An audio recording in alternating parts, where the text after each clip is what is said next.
ద్విచక్ర వాహనాల ఘరానా ఓ దొంగతో పాటుగా దొంగ మోడళ్లను కొనుగోలు చేసిన 12 మందిని అరెస్టు చేసినట్టు ఆదిలాబాద్ జిల్లా ఎస్పీ అఖిల్ మహాజన్ తెలిపారు. దాదాపుగా 4 లక్షలు విలువ చేసే 12 ద్విచక్ర వాహనాలను స్వాధీనం చేసుకున్నామన్నారు.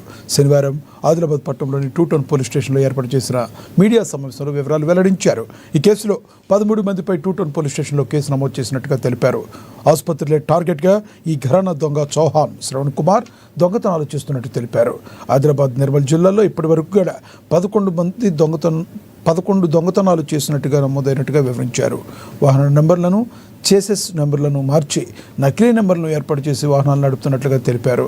తక్కువ సమయంలో ఎక్కువ డబ్బులు సంపాదించాలని జల్సాలకు అలవాటు పడి దొంగతనాలు ఈ శ్రవణ్ చేస్తున్నట్లుగా తెలిపారు.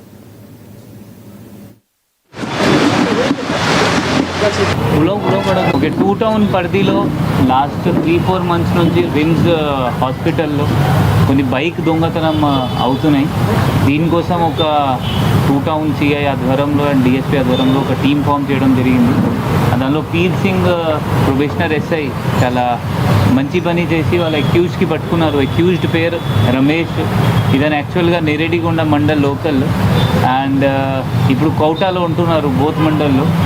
ఇతని పని ఏంటి అంటే వీళ్ళ నాన్నకి ఇక్కడ రిమ్స్లో చూపించడానికి తీసుకురావడం, మళ్ళీ ఇక్కడ నుంచి బైక్ దొంగతనం చేసి వాళ్ళ ఇంటికి పోయి అక్కడ చేసిస్ నంబర్ ఖరాబ్ చేయడం మరియు నంబర్ ప్లేట్ తీయడం, సో దట్ ఎవరికి ఆ వెహికల్ ఎవరికి ఐడెంటిఫై కాకుండా ఉంటుంది.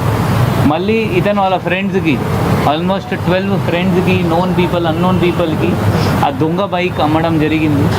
దీనిలో దాదాపు మనం 12 బైక్స్ రికవర్ చేయడం జరిగింది. ఆ 6 ఇతను మన హాస్పిటల్ రిమ్స్లో దొంగతనం చేశారు.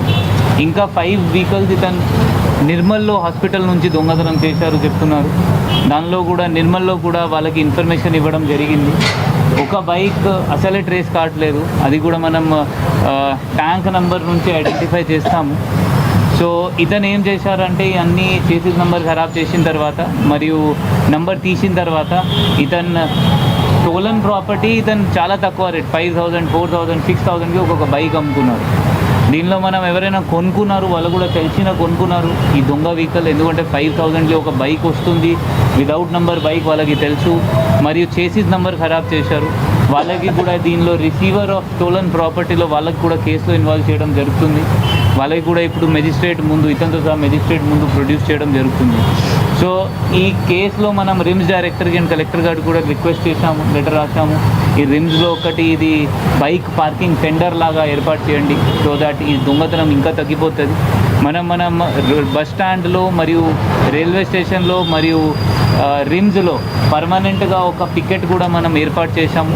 2 member constables, ASI head constables ఎప్పుడైనా మార్నింగ్ నుంచి నైట్ వరకు ఉంటున్నారు. సో దట్ ఇట్లయినా చిన్న పిక్ పాకెటింగ్ లేకపోతే థెఫ్ట్ ఒఫెన్సెస్ తగ్గిపోతున్నాయి. జనాలతో మనవి ఏంటి అంటే ఈ 12 బైక్స్ కూడా దానిలో మన 6 బైక్స్ కూడా ఎట్లా పోయినాయి అంటే లాక్ లేదు దానికి, లేకపోతే కొంతమంది ఆ బైక్ పైన కీ వదిలేసి వెళ్ళిపోయారు. ఈ దొంగతనం కూడా మన నిర్లక్ష్యం వల్ల ఎక్కువసార్లు జరుగుతుంది. మనం వాళ్ళకి అవకాశం ఇస్తాం. మీరు బైక్ వదిలేసినప్పుడు తప్పకుండా ఆ లాక్ నడిచినా ఉండాలి, లాక్ బందే కావాలి, అది బైక్ లాక్ ఉండాలి. అది మనం చాలాసార్లు అది చేయట్లేదు. సో దయచేసి మీరు బైక్ పార్క్ చేసినప్పుడు ఎప్పుడైనా లైట్ ఏరియాలో చేయాలి. 100% అది బైక్ లాక్ ఉండాలి కోరుకుంటున్నాము. Thank you.